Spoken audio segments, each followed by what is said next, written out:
Bukod sa impeachment proceedings, bumubulong din ng mga reklamo laban kay VP Sara sa Office of the Ombudsman. Nasa verification stage na raw ang mga ito ayon kay Assistant Ombudsman Nico Clavano. Nagbabalik si Isaiah Mirafuentes para sa detalye. Maliban sa kamera, may patong-patong na reklamo rin na kinaharap si Vice President Sara Duterte sa Office of the Ombudsman. Kabilang sa mga nagsampa nito ay ang dating senador na si Antonio Trillanes IV. Subalit ayon sa Office of the Ombudsman, nagpapatuloy na rin ang investigasyon sa mga reklamo. The status of the complaints is that it's going through fact-finding investigation. In this stage, the teams that are assigned to the complaints are tasked to verify the allegations in the complaint, and they are meant to substantiate the gaps if ever there are any. Kabilang sa laman ng reklamo ay ang affidavit na nagpakilalang bagman ni Vice President Sara Duterte na si Remil Madriaga.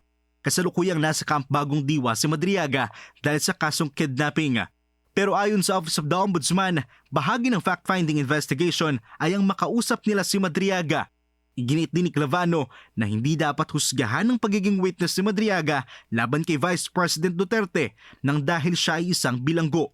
It's really a matter of being able to interface with the actual witness. Because if we rely on mere paper, mere allegations that are written down, as opposed to actually seeing the person and dialoguing with them, asking probing questions in a more comfortable setting, that it pales in comparison, right? So I think that would be the best way to see the credibility. Una naman ang itinanggi ni VP Duterte na kilala niya si Madriaga. Pinabulaanan na rin ng kanyang legal camp ang mga akusasyon ng nagpakilalang bagman dahil sa nila'y inconsistencies nito. Samantala, siniguro ng opisina ng Ombudsman na kumpleto ang hawak nilang Statement of Assets, Liabilities and Net Worth o SALE ni Duterte. Pero nasa Mindanao office raw nila ang kopya ng SALE ni Duterte para sa panahong alkalde siya ng Davao.